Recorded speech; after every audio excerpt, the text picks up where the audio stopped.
هاي يا جماعه، ازيكم؟ عاملين ايه؟ وحشتوني. طبعا الفيديو بتاع النهارده زي ما انتم شايفين في العنوان كده، انا هبقى قاعده في البيت لوحدي لفتره معينه، فقررت ان انا اشارككم يومي هيبقى ماشي ازاي.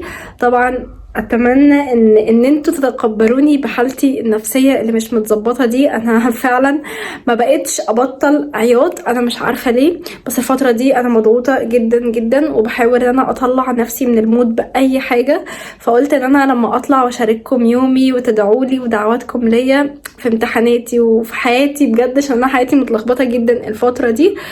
فمش عارفه انا بفتح فيديو هعمل ايه، بس انا قلت افتحه ونشوف بقى هنعمل ايه مع بعض. اتمنى ان يبقى في احداث مشوقه. انا مش عارفه بجد انا هعمل ايه. انا عندي امتحان بعد بكره، وحاليا زي ما انتم شايفين قاعده بذاكر على السرير، لان انا ذاكرت في الصاله وذاكرت على المكتب وذاكرت على الارض ولفيت الشقه كلها حرفيا لغايه ما رحت على السرير. احنا دلوقتي الساعه 1 بالليل وانا لوحدي ومش عارفه، حسيت ان انا عايزه افتح فعلا فيديو اتكلم معاكم فيه. فانا مش عارفه هو اعمل ايه دلوقتي، بس كنت جايبه عصير ميكس فراوله، فهروح اجيبه ونشربه سوا ونقعد نرغي مع بعض ونشوف هنعمل ايه. الفيديو ده لأي حد بائس زيي، أنا قاعدة لوحدي فقررت أن أنا أشارككم يومي من الساعة 1 بالليل لغاية ما أقرر أن أنا أنام. اعذروني على عدم وجود إضاءة كافية، لأن أنا بحب أقعد في الضلمة في البيت. فأنا دلوقتي رحت المطبخ هدخل على التلاجة اجيب الميكس فراولة بتاعي. انا بصراحة يا جماعة بقالي فترة بقيت احب اشرب الميكس فراولة. انا كنت بحب الميكس شوكولاتة، فاهو الميكس فراولة واوضتي هناك اهي. مش عارفة هعمل ايه بصراحة، وهي لسه واكلة اندومي من شوية. يعني الامتحانات يا جماعة جاية عليا باكل بس يعني. مش عارفه هعمل ايه بجد دلوقتي، بس انا بفكر ان انا اعمل معاكم حاجه حلوه قوي تطلعني من المود، وفي نفس الوقت كمان احس فيها ان انا عملت حاجه. طبعا انا بصوا بتحرك معاكم في البيت ولا كاني مش فاتحه فيديو اصلا. تعالوا يلا بينا دلوقتي اقول لكم ايه هي الفكره اللي هنعملها. بما اني قاعده على السرير وسط الكركبه ووسط البهدله بتاعه المذاكره والساعه اللي احنا فيها، طبعا مش لابسه غير الاندر شيرت بس، فعشان كده لابسه البطانيه دي. فقررت ان انا اجيب النوت بوك بتاعتي اللي بقيت اكتب فيها الفتره دي. انا عموما يا جماعه اكتر واحده بتشتري نوتس بوك وبسيبها عندي في الدرج وما بستخدمهاش، غير مثلا لو في واحده معلقه معايا. فانا حاليا دي اللي قررت ان انا اكتب فيها، هي صغنطوطه كده. فتعالوا اقول لكم بقى الفكره اللي جت في دماغي، ان انا هبدا ان انا اكتب كل الحاجات اللي مضايقاني، واشوف انا كعبير كده، يعني ابقى صريحه مع نفسي ولو حتى 5 دقايق، ايه الحاجات اللي مضايقاني قوي في حياتي لدرجه ان انا عايزه اطلعها. يعني انا عايزه اطلع ايه حتى لو مش هطلعهم. هديكي مثال، انتي مثلا في حياتك حد، بنت بقى او ولد، صاحبه او حد من عيلتك او حد من قرايبك، الحد ده تعبك نفسيا، الحد ده مخليكي مش كويسه، فاكتبي ان انتي محتاجه تطلعي الشخص ده من حياتك. انا عارفه انك ممكن ما تعمليش كده، بس انا بقولك انك نوع من انواع الفضفضه تكتبي كل الحاجات اللي مضايقاكي. فانا هقعد دلوقتي معاكم وهكتب كل الحاجات اللي مضايقاني، حتى لو مش هعملها بس على الاقل ابقى عارفه انا متضايقه من ايه. لان انا اوقات بيجي عليا وقت انا مش عارفه مالي، انا متضايقه، انا عايزه اعيط، انا مخنوقه، انا حاسه انا مش كويسه، بس بسبب ايه انا مش عارفه. فهحاول ان انا افكر بدل الهروب، لان كلنا بيجي علينا وقت بنهرب من نفسنا. وعلشان ما ضايقش نفسي قوي وما ادخلش في المود بتاع الاكتئاب وانا عندي امتحان، فقلت ان انا هدلع نفسي بميكس فراوله وانا قاعده بكتب كده معاكم. وقوموا انتوا كمان هاتوا النوتة بتاعتكم واكتبوا كل حاجة مضايقاكوا، لان بجد الموضوع ده هيفرق معاكي جدا. كنت بعمله كل فترة، كنت هفتح العصير من غير ما ارجه. وهاتي قلم، اي قلم عندك، القلم ده جديد يا جماعة. بصوا انا من النوع اللي باكل القلم كده. المهم يلا بينا دلوقتي نكتب كل الحاجات اللي مضايقانا وارجع لكم تاني نشوف هعمل ايه لغاية ما انام. طيب يا جماعة، وزي ما انتم شايفين دلوقتي بدأت ان انا اكتب كل الحاجات اللي مضايقاني. طبعا انا من فترة قريبة جدا، يعني من حوالي كام يوم خسرت شغلي. حصل عندي الامتحان اللي انا رحت محلتش فيه حاجة، ويعني اعتقادي انا لو الامتحان هيتصحح فانا هسقط، لان مفيش ولا اجابة بجد حلتها صح. حصل عندي مشاكل كتير قوي. الحاجات دي كلها كانت مضايقاني بغض النظر عن ايه هي المواضيع دي، لان هي شخصيه قوي. فقعدت اكتب الحاجات دي، وقعدت اكتب انا ايه اللي هيريحني، وقعدت اطلع كل الطاقه اللي فيا لغايه ما اكتشفت ان انا مفيش حل لكل اللي عدى، وان اللي عدى ده خلاص ماضي. المفروض ان احنا نفتح صفحه جديده، ومفروض ان احنا نبني لنفسنا طريق جديد. ما نستسلمش مهما وقعتي في مشاكل، ومهما اتضغطتي في فتره صغيره، بجد ربنا هيعوضك، وكل ده اختبار من عند ربنا. ربنا بيشوف صبرك، بيشوف هتستسلمي ولا لا، وانتي هتفضلي تدعي ربنا. وبجد والله والله يا بنات القعده دي فرقت معايا جدا. بعد كده بقى فضلت قاعدة لوحدي شوية، وقعدت اقرا اذكار. وبعد كده كان لازم اعمل الشاي باللبن والبقسماط بتاعي، لان انا ريحت بتاع ساعتين وصحيت، لان انا كده كنت سهرانة لغاية الساعة 4 الفجر. هنا كنا الساعة 6 الصبح، وقررت ان انا اعمل لي كوباية شاي بلبن واكل البقسماط بقى، واظبط نفسي كده علشان اذاكر بكل حماس وبكل طاقة كده، وما احسش ان انا مقفولة من المذاكرة. وزي ما انتم شايفين كده لقيت القطة يا جماعة قاعد معايا على السرير، معرفش كان متنح لي كده ليه. قعدت بقى جمعت كل المواد اللي محتاجة تتذاكر، او كل المصادر اللي انا محتاجة اذاكر منها، وفتحت الشباك عشان اضاءة الشمس بجد الصبح بتفرق معايا قوي. عايزة اقول لكم ان دي اصلا مش اوضتي، بس انا بحب ان انا اغير الاماكن اللي بقعد اذاكر فيها. يعني بشوف اي مكان وانا كده البيت فاضي، فبقعد في الحتة اللي تريحني.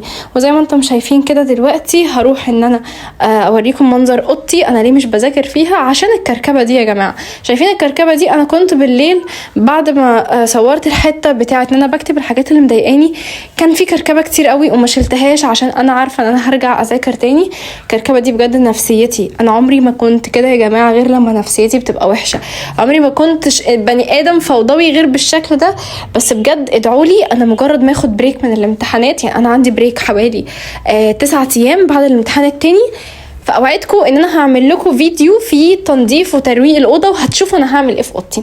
وزي ما انتم شايفين دي هي مش براشيم يا جماعه، الحاجات دي انا بلخص فيها المنهج كله، ملخصه حوالي 6 أو 7 صفحات للمنهج كله، بالعملي والنظري والقوانين والحاجات الحفظ يعني. وكان عندي بقى الورق ده كله محتاجة ان انا احله، هو اكتر من 300 سؤال، وكان عندي حاجات كتير قوي محتاجة تخلص. فبجد انا النهاردة او في اليوم ده كان عندي حاجات كتيرة قوي قوي قوي. طبعا هاخدكم معايا الامتحان وهتشوفوا كل حاجة. دلوقتي انا رحت الأوضة التانية وظبطت السرير، حطيت عليه بس احتياجاتي واللحاف طبعا عشان انا بقيت سقعانه جدا. بصوا القط يا جماعه كان عمال يبص لي ازاي. طيب يا جماعه، بما ان عندي امتحان الصبح طبعا مش هعرف اوريكم وشي، لان انا لسه واخده شاور ولسه بشعري بقى وكده، فممكن اوريكم بس الاوتفيت بتاعي. لبست السويت بانس وعليه الشراب ده، ولبست التيشيرت ده. دلوقتي بقى هجهز معاكم اللبس بتاع الجامعه الصبح. انا بصراحه محتاره ما بين حاجات كتيره قوي، ومش عارفه اختار ايه، مش عارفه اختار حاجه شتوي ولا صيفي. فتعالوا يلا بينا نشوف الويذر بتاع بكره ونشوف هنلبس ايه. جماعه انا اخترت السويت بانس ده، هو لونه بيبي بلو، وده كنت جايباه من ديفاكتو. المهم يعني، واخترت كمان معاه الجاكيت البامب الاسود دون، فهلبسهم الصبح واوريكم شكلهم. طيب يا جماعه زي ما انتم شايفين كده، لبست السويت بانس على التيشيرت الابيض، ولبست عليه الجاكيت البامب الاسود. بصراحه هو كان يعني مريح قوي، مش احسن حاجه للخروج طبعا، بس هو مريح جدا في الجامعه، خصوصا ان احنا بنقعد على كراسي كده خشب وبتبقى بجد رخمه قوي. هوريها لكم. وزي ما انتم شايفين هنا نزلت، الجو كان بصراحه لذيذ. مش عارفه هي الدنيا كانت بتمطر ولا حد عامل بيبي ولا هم حاطين ميه، انا مش عارفه بصراحه. وزي ما انتم شايفين كده وصلت محطه المترو، وفضلت مستنيه لغايه ما صاحبتي قربت عليا، وفضلت هنا قاعده لوحدي وبتصور بقى وببص على الشمس، والجو بصراحه كان حلو قوي. هنا بقى واحنا في الطريق كنت عماله اذاكر وراجع كل الحاجات اللي احنا كنا كاتبينها انا وصاحبتي مع بعض. زي ما انتم شايفين كده واحد رمى علي بونبوني عادي جدا، ده في المترو يا جماعه، انه المترو في مصر يعني بجد كميه ما كنتش عارفه اركز، وما كنتش عارفه اعمل اي حاجه بجد بسبب الدوشه، بس يعني هو مش مكان المذاكره. وزي ما انتم شايفين كده وصلت محطة جامعة حلوان بعد معاناة ساعة ونص. وزي ما انتم شايفين كانت الدنيا الى حد ما لسه مش زحمة قوي لان انا وصلت بدري وانا بنزل بدري، والشمس هنا كانت قوية جدا. مجرد ما نوصل حلوان يا جماعة شايفين الشمس اللي على الارض، يخرب بيت الشمس بجد. هي حاجة حلوة، بس انا كواحدة لابسة جاكيت واسود كمان الموضوع كان بالنسبة لي حر قوي قوي قوي. هنا اول ما دخلت الجامعة، ودي طبعا اللقطة بتاعت كل مرة، هنا كانت العربية تخبطني بس الحمد لله حلينا الموضوع ده. وزي ما انتم شايفين بصوا يا جماعة دلوقتي انا جبت ميكس فراولة، وللأسف وانا بفتحه وقعت الشليمو بتاعته، فمش مشكلة قررت انا اشربه. حاسه انا شكلي بجد مضحك قوي بجد وانا ببص في البتاع كده. المهم انا متفائله خير وحاسه ان الامتحان هيطلع حلو. انا بوثق الفيديو ده عشان انا حاسه ان فعلا الامتحان هيطلع حلو، فادعوا لي. ولو طلعت متضايقه النهارده اعرف ان انا كده فقدت الامل من كل امتحاناتي، بس عادي يعني هرجع اذاكر تاني مش مشكله. فاستنوا بقى لغايه ما اطلع من الامتحان وارجع لكم بقى واقول لكم الامتحان عمل ازاي. وزي ما انتم شايفين هنا صاحبتي كانت عماله تتكلم وتقول شاهد فضيحه عبير جمال، مع ان عادي يا جماعه يعني انا بشرب عصير. المهم الموضوع بصراحه كان بيبقى فيه ثقه رهيبه، انا طالما معايا صحابي فما بيبقاش باقي على الدنيا. فبصراحه العصير كان طعمه حلو قوي من غير الشليمو يا جماعه. زي ما انتم شايفين احنا بنفضل ماشيين مسافة حلوة كده، بس في طريق مختصر انا وصحابي بنمشي فيه لما بنبقى رايحين على الامتحان. بصراحة الجو كان حلو قوي قوي، يعني الشمس ما كانتش اللي هي السخنة جدا، بس سبحان الله وانا لسه بقول لكم كده الكلام ده وانا بره مرة واحدة لقيت شمس حارقة ولا كأننا في الشتاء حرفيا.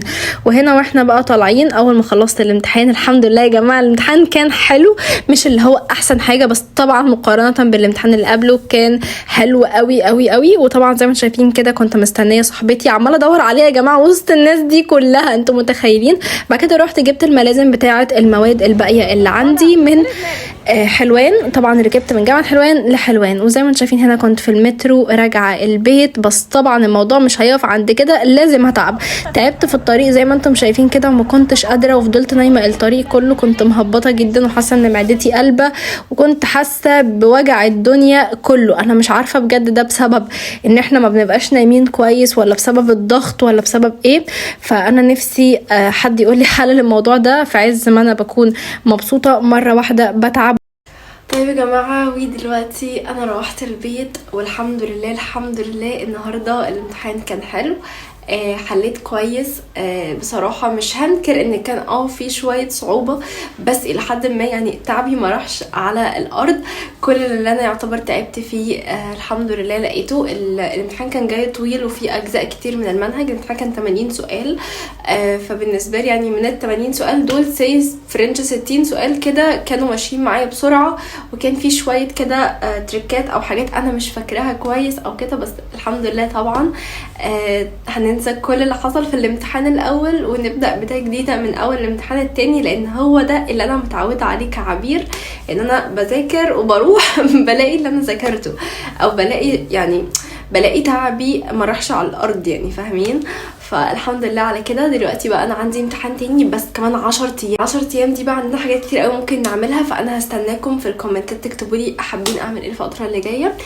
طبعا تكمله اليوم، انا يومي كده ما خلصش. انا يا جماعه مخلصه الامتحان الساعه 12، رجعت البيت الساعه 3:30 ودلوقتي الساعه 5، نظرا ان انا ريحت لي ساعه ونص كده وعلى بقى ما اكلت وكده.